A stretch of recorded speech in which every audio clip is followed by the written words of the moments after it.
A qualquer momento, por agora, deve acontecer o halving do Bitcoin, né, que é um evento que acontece aproximadamente a cada 4 anos, que é você dividir por 2 a recompensa dos mineradores em Bitcoin ao resolver o problema do bloco, né, do Bitcoin, que acontece aí aproximadamente a cada 10 minutos. E isso é justamente a forma que o blockchain funciona, né? Para quem não sabe muito bem, não vou conseguir explicar exatamente todo o funcionamento aqui, mas eu quero simplificar. É você resolver um problema matemático, né? Como se fosse você tentar abrir uma fechadura, você tem uma chave e você precisa abrir e tentar várias milhões de fechaduras, e quem encontrar a fechadura primeiro acaba recebendo a recompensa. Então, quanto mais rápido foram os computadores, maior a probabilidade de você conseguir resolver aquele problema. E isso é recompensado até agora, né, com mais Bitcoin, que é justamente previsto no algoritmo que o Satoshi Nakamoto fez do Bitcoin de 6,25, né, Bitcoins até então. E a partir de agora, com a divisão por 2, ele vai acabar indo para 3,125 Bitcoin. Então vai ser reduzido pela metade, como se fosse aquela meia-vida de um elemento radioativo, né, que vai diminuindo cada vez mais, fazendo a inversão de uma curva exponencial. Então você ganha cada vez menos a cada 4 anos. Na verdade, não é bem a cada 4 anos, né? É a cada 210 mil blocos de Bitcoin você o algoritmo ele reduz aquele pagamento pela metade. Então, no bloco Gênesis, quando surgiu o Bitcoin em 2009, você pagava 50 Bitcoins por bloco, depois, 4 anos depois, você acaba tendo 25, depois 12,5 e 5, aí 6,25 e agora nós vamos para 3,125. Então, é claro que num momento como esse, você fica sempre se perguntando, né, o que vai acontecer, parece que é um grande evento, mas eu quero falar um pouquinho dos mitos que você tem em relação a esse evento. Então, o primeiro deles que ele surge sempre com a preocupação da mídia, né, para aquelas pessoas que não entendem muito sobre Bitcoin. Isso é uma coisa que eu aprendi para mim, a pessoa que mais sabe sobre Bitcoin no mundo. Ela se chama Andrea Antonopoulos, né, que é um grego americano que, acho que ele, não sei se ele é americano, mas ele fala inglês muito bem, que fala sobre Bitcoin. Ele participou desde o primeiro, né, ele está há mais de 12 anos mexendo com Bitcoin e ele é um dos maiores educadores do mundo nesse assunto. E sempre surge, ou vai surgir, né? Você vai ver vídeos do YouTube falando sobre o famoso espiral da morte. Então esse é o maior medo que todo mundo tem, que pode fazer a rede do Bitcoin parar, porque a grande preocupação é que a partir de agora os mineradores que estão trabalhando, eles têm um custo de eletricidade, mas eles estão trabalhando por aquela recompensa que acontece até agora. Só que essa recompensa vai ser reduzida pela metade, o que vai fazer com que muitos mineradores não sejam mais lucrativos, você não tenha mais uma rentabilidade que faça valer a pena o seu trabalho, e você acabe tomando prejuízo para poder minerar aquele Bitcoin. Aí, de repente, todos aqueles mineradores que estão trabalhando juntos, eles formam o que a gente chama de hash rate, ou seja, um poder de processamento da somatória de todos os mineradores do mundo, que é o que acaba fazendo com que a rede seja segura. Quanto maior for o hash rate, mais segura é a rede do Bitcoin para hackers. E ela já passou há muitos anos de ser a rede mais segura do mundo hoje, né? A quantidade maior de computadores que estão trabalhando em prol de um mesmo objetivo.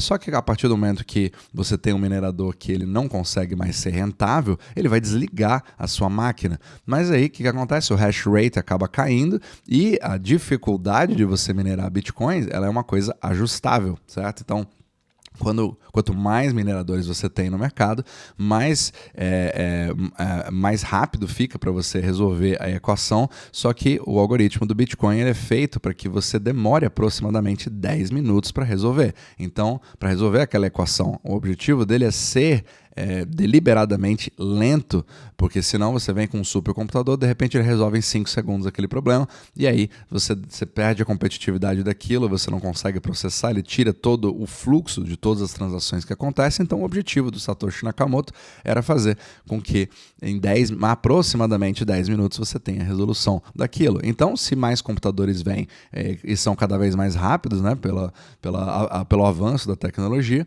você faz com que automaticamente a dificuldade aumente para você a encontrar aquela fechadura. E aí isso acontece a cada 2 semanas, né? Ou 2016 blocos para você ter um ajuste da velocidade. Então, se o hash rate aumentar, o ajuste da dificuldade. Então, se o hash rate aumentar, depois de 2016 blocos, fica mais difícil e aí faz com que aqueles computadores precisem gastar mais energia, tenham mais custo para fazer aquilo acontecer e a rede fica mais segura. E a mesma coisa pode acontecer para baixo. Então, se você tem mineradores que desligam, o hash rate cai e aí fica mais difícil para eles resolverem naquela velocidade e 2016 blocos depois, a dificuldade cai ajustando, certo? Então, a teoria da espiral da morte, que a grande preocupação é que a partir do momento que você tem vários mineradores que não conseguem mais sustentar as suas contas, eles vão desligar as suas máquinas mineradoras da rede, fazendo com que o hash rate caia, e aí isso vai fazer com que outros mineradores façam a mesma coisa, porque se você automaticamente desliga ali metade das pessoas, no mínimo, ou todo mundo vai ver que a partir de agora não faz mais sentido minerar Bitcoin, o próximo bloco não existe, porque ninguém vai conseguir minerar esse Bitcoin de forma rentável naquela dificuldade de hash rate. Então você não teria mineradores suficientes e o hash rate ia diminuindo cada vez mais, só que ia demorar demais para o próximo bloco, porque você precisa de 2016 blocos até que haja algum tipo de ajuste de dificuldade. Então você acaba não chegando nem no próximo bloco, imagine 2016 blocos.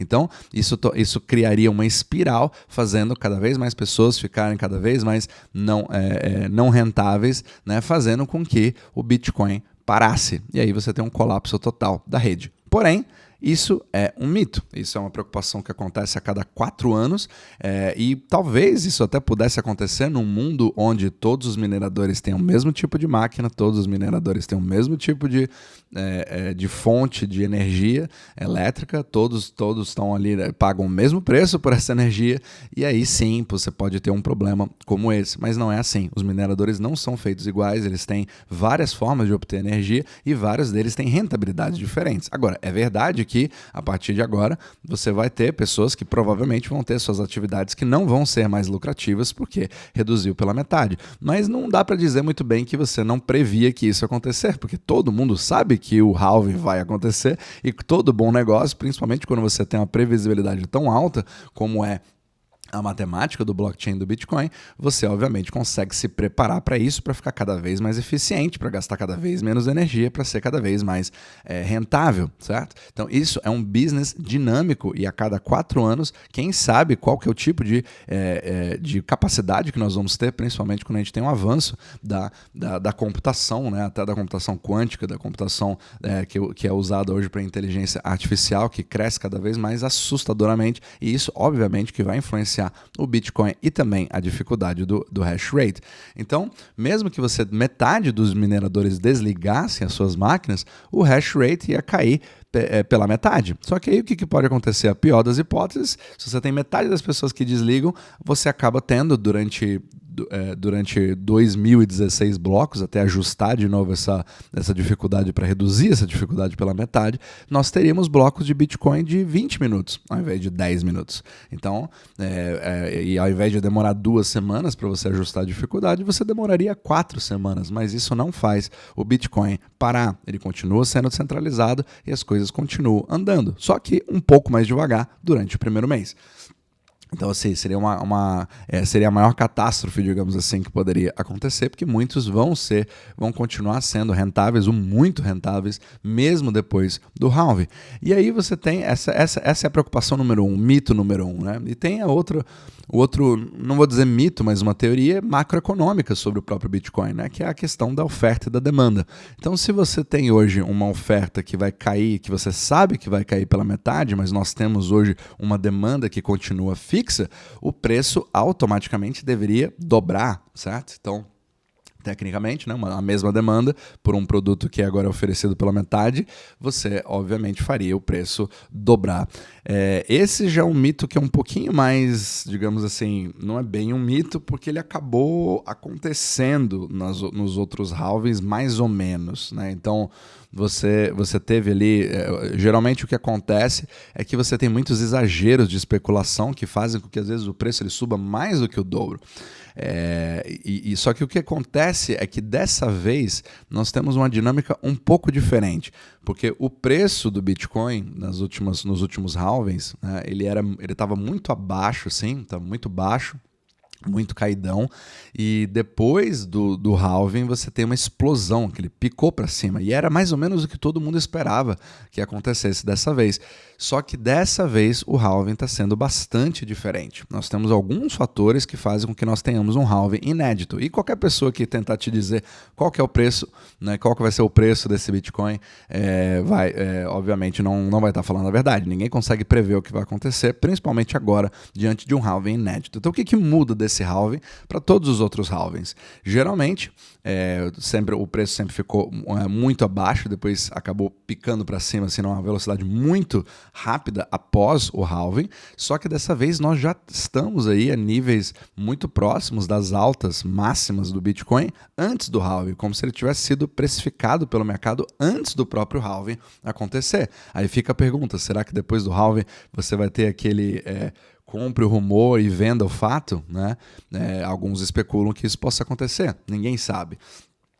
Por outro lado, você tem também o maior hash rate da história, ou seja, nós temos o máximo de energia e máximo de segurança na rede do Bitcoin como nunca antes visto. Então a rede do Bitcoin está cada vez mais segura e dinâmica e com o maior grau de tecnologia e hash rate, né? Realmente segurança sendo aplicados na rede do Bitcoin. Isso nunca aconteceu antes de halvings, né? Outra coisa, nós temos os ETFs que foram lançados, fazendo com que o mercado de pessoas que não entendem nada disso possam se expor de forma legal, principalmente nos Estados Unidos, né? Que não sabiam como comprar cripto, não têm a menor ideia ou nem podem comprar cripto por problema de compliance, mas eles podem investir em ETFs, inclusive dentro de contas de aposentadorias americanas, coisa que não poderia acontecer antes. E outra, instituições também, que não poderiam se expor ao Bitcoin, hoje podem se expor. Isso mudou muito a dinâmica do Bitcoin, né? Antigamente a gente só tinha os ETFs de futuros e agora nós temos os ETFs de spot,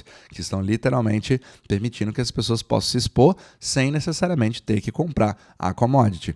E o último, obviamente, que é o hash rate, né? Que justamente está nas máximas históricas. Então, hoje nós estamos diante de o que vai acontecer, né? Vai ser um grande evento? Na verdade, não é bem não se espera, na verdade, que tenha alguma coisa muito grande. Pode ser que você tenha movimentação de preço? Com certeza. Agora, pode ser para cima, pode ser para baixo, eu não tenho a menor ideia do que vai acontecer.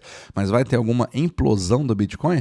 Provavelmente não. Nada mais é do que um ajuste que vai acontecer, que já foi previsto desde o início e que vai continuar acontecendo até o último bloco ser resolvido, na verdade os últimos Bitcoins serem minerados, né, para serem criados até você chegar aos 21 milhões. Só que isso só vai acontecer logo depois, eu acho que é lá para o ano 2142, 148, alguma coisa assim. É algo aproximado, porque obviamente cada bloco não é certamente 10 minutos, pode ser mais do que isso, pode ser menos do que isso, e isso vai se ajustando. Então vamos ver as cenas dos próximos capítulos, a qualquer momento a gente deve ter o halving, e aí vai ser curioso acompanhar como é que vai ser o movimento desse preço ao longo do tempo e qual que é a reação do mercado em relação a isso. Mas só para passar um pouquinho dos mitos e por que a gente acaba trazendo essas preocupações a cada 4 anos, mas que na verdade não necessariamente são bem fundadas. E o Bitcoin continua sendo minerado aí bloco após bloco.